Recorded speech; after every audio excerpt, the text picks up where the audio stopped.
Hello.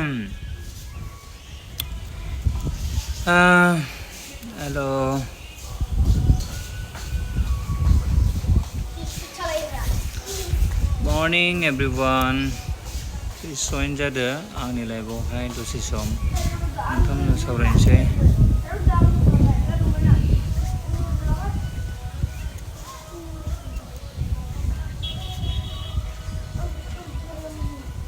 Actually आं मैया मोनसे कमिउनिटि पस्टआवहाय लाइभ फैगोन होननानै होदोंमोन, ओमफ्राय आनफर्चुनेटलि फैनो हायासै।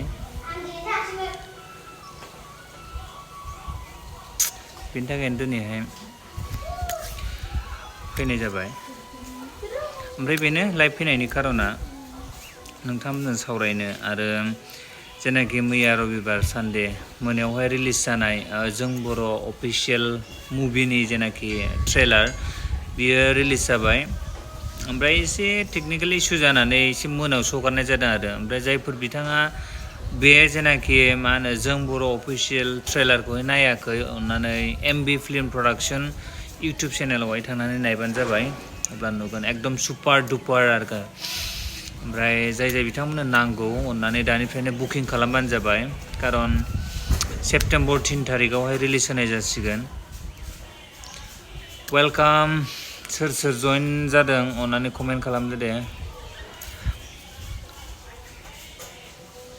दा बेखौहाय आङो खोथानोनो मैयाहाय लाइभ होगोन होननानै माबादोंमोन आरो आं कमिउनिटि टेबावहाय पस्ट होदोंमोन, खिन्थु गैया जायासै। ओंखायनो दिनै साडेनलि फैबाय आङो लाइभ नोंथांमोनजोंसो रायज्लायनोसै होननानै। ओमफ्राय दा क्लासआ गेपथ' आंना।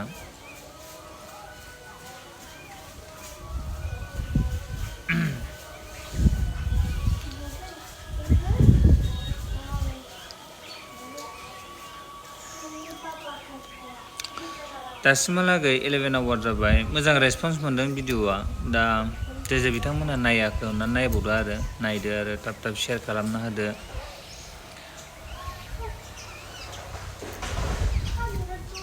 जोंनि पर्बतजरा हालामनिफ्राय नायल' जाल' देग्लाय बोसोरावहाय दिहुनजानाय जों बर' आबुं सावथुन।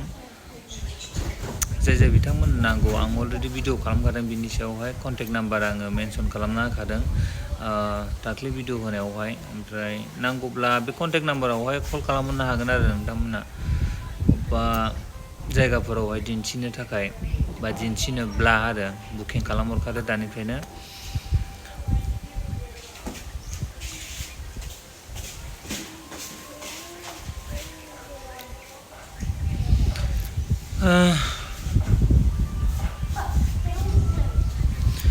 बबे जायगाजों आइ फ्लुनि इनफेक्सनफोरा बारा जादों? जोंनियावथ' स्कुलावहाय द्लाम जाबाय, खावसेयानो थांबाय, गैला 50%, 50थ' नंला 60-70%आनो हस्टेलनिया गैला आरो। उपाय गैया, जों थिनहरनांगौ जाबाय। दा नैबाय 2-3 गथ'फोर दङ, बिसोरखौबो बिमा बिफाया लांफैसिगोन, क्लास लानो होनोसै बिसोरखौहाय। आयौ मिस्टेलाय मेगना मा गोजा जासारो ना?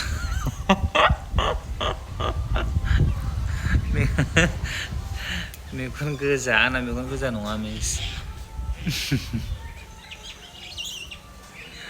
केमेरायावसो नुदों ना मादों, आं बुंनो रोंला।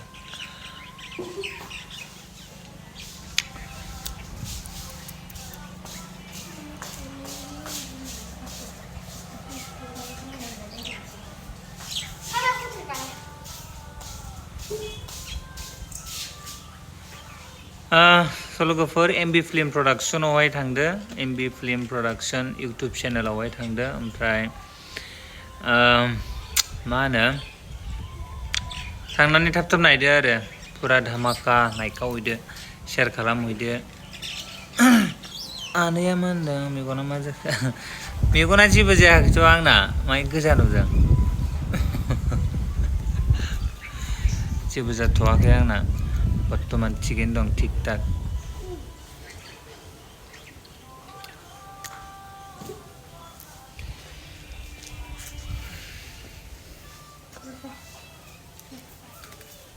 दा लांफैयाखै ना नोंसोरखौ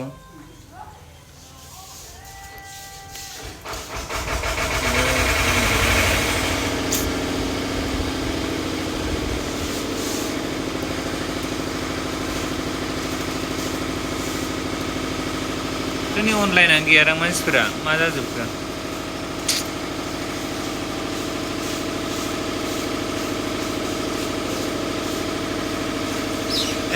क'क्राझाराव अखा हादों आरो ओंखायनोसो खोमसिजोब ओरैहाय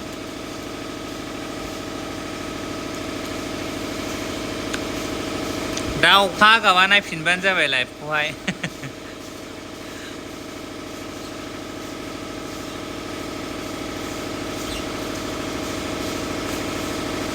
जोंनियाव गैया हानो द्रा अखाया थाइफ्रिनो हागौ दा मालायनाव हाब्लासो जोंनावहाय एसे थाइफ्रिफैलाबायो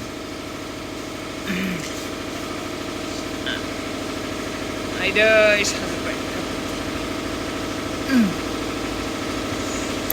रावबो जइन जाथारासैब्रा लाइभआवहाय दिनैहाय मानसिफ्रानो अनलाइनानो बिराद खम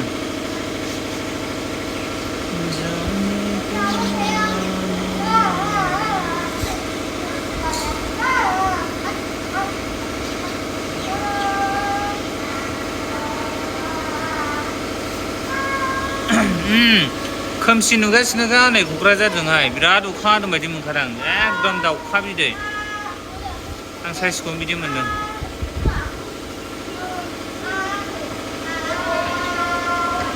नाय सिजा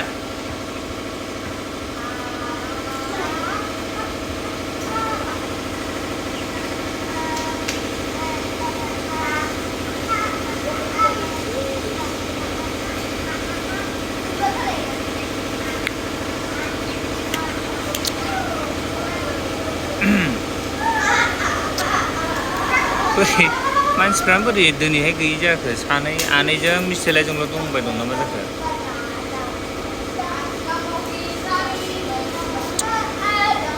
दे थाब थाब जइन जाद' नोंथांमोना नायनानै कमेन्ट खालामबासो आङो रिप्लाय होनो हागोन नङा होमबा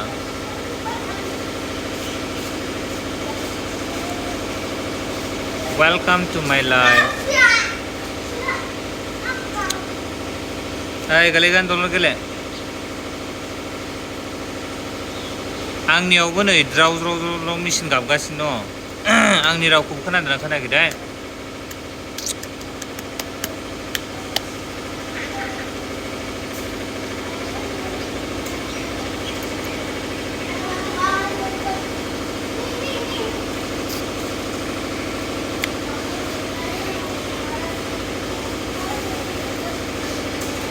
अब्ला लोगोफोर बे लाइभखौहाय दा बेलासिफ्राव बा दाहायफोर सोरबाफोर नायसनफ्लांबायोबा जों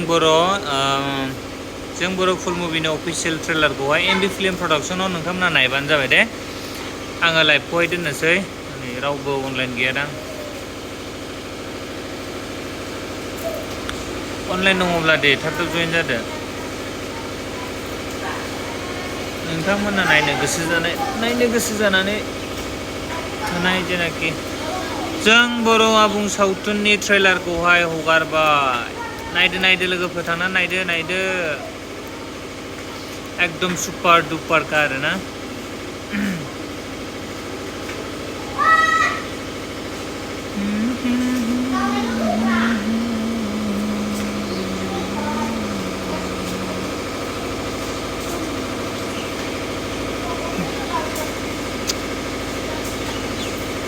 जों हायाखै नामा जोंनाव हायाखै गैया अखा गैया जोंनियावहाय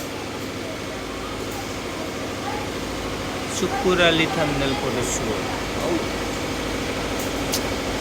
अब्ला लोगोफोर आंबो लाइभखौहाय बेखिनियावनो दोनथ'नोसै नोंथांमोना रावबो जइन जायासै नै बोथोराबो गाज्रि जाबाय प्लास लास्टआव आं बेखौनो बुंगोन जों बर' जेनाखि अफिसियेल ट्रेलारखौहाय नोंथांमोना नायदो आरो बिराद अननाय होदो नोंथांमोननि अननाय सापर्टजोंसो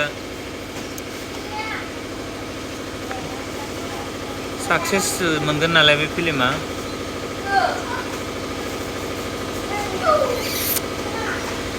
बर' सावथुन मुलुगनि जेनाखि गासै नायगिरि बिथांमोन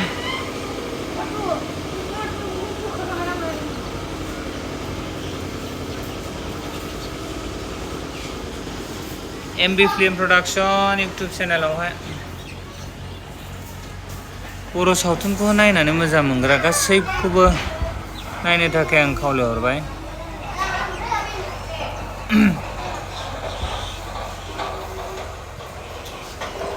आङो दोनथ'नोसै लाइभखौ आनै।